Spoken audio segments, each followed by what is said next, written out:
প্রশাসন পারে নাই এই সকল মন্ত্রী মিনিস্টারের বাড়িতে সিলগালা করতে, যে প্রশাসন পারে নাই কালকে 2.5 ঘন্টা পরেও আমাদের আহত ভাইদের কাছে গিয়ে দাঁড়াইতে, এই প্রশাসন আমরা চাই না।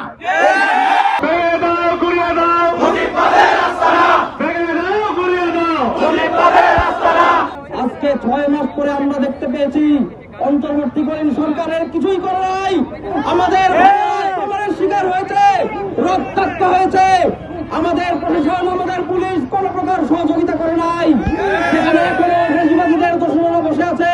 আমাদের আহত শহীদ ভাই যারা আছেন তাদের নিয়ে যদি এই প্রশাসন পুলিশ আমাদের সহযোগিতা না করে, আমরা নিজেদের রক্ষা করার দায়িত্ব নিজেদের নিতে হবে।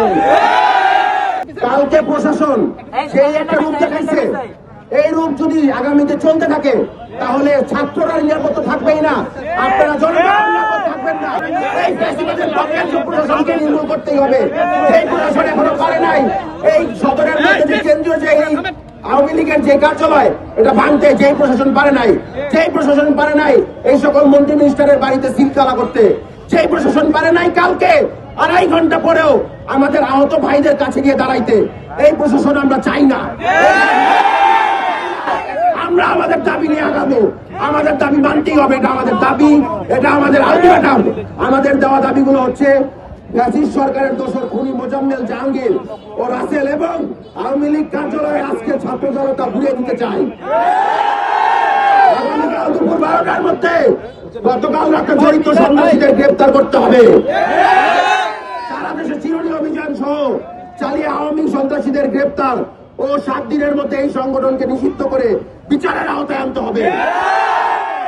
প্রশাসনের দায়িত্বের অবহেলায় জড়িত ব্যবস্থা গ্রহণ করতে হবে এবং উপদেষ্টাদের এটার জবাবদিহিতা দিতে হবে। আওয়ামী এই সকল চিহ্নিত সন্ত্রাসীদের স্থাবর ও অস্থাবর সম্পত্তি সরকারিভাবে সিলগালা করতে হবে। তাজউদ্দিন মেডিকেলের চিকিৎসা ব্যবস্থায় অনিয়ম দুর্নীতির বিরুদ্ধে দ্রুত পরিসরে ব্যবস্থা গ্রহণ করতে হবে। আমরা চাই এই প্রশাসনের সকল দালালরা নির্মূল হোক। ছাত্রজনতার উপরে আওয়ামী লীগ আক্রমণ করেছে, তাহলে বিচ্ছিন্ন ভাবে না গিয়ে সবাই একত্রিত সংঘবদ্ধ হয়ে তারপরে মুখ করবেন। দ্বিতীয়ত, প্রশাসন আমরা জানি তারা তাদের প্রতি শিক্ষার তারা গতকালকে দিয়েছে যে বাংলাদেশে যে গণহত্যা রয়েছে তার প্রতি তাদের বিন্দু মাত্র আলোচনা করে। এই অবস্থায় আমাদের নিজেদেরকে নিজেদের রক্ষা করতে হবে। আপনারা সবাই আত্মরক্ষার্থে অবশ্যই সচেতন থাকবেন, ঐক্যবদ্ধ থাকবেন।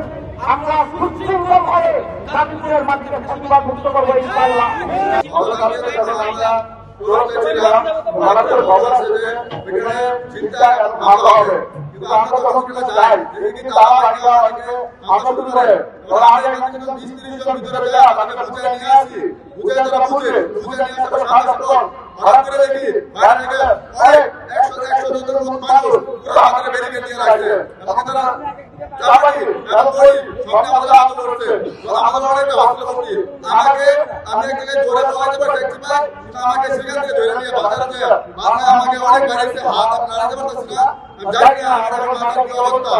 আমি চাই এটা সুষ্ঠু বিচার হোক এবং আমি উপদেষ্টাদের কাছে চাই এটা যদি সুষ্ঠু বিচার না হয় তাহলে আমরা এখানে কিভাবে এই ক্ষমতা দিয়ে রাখবো।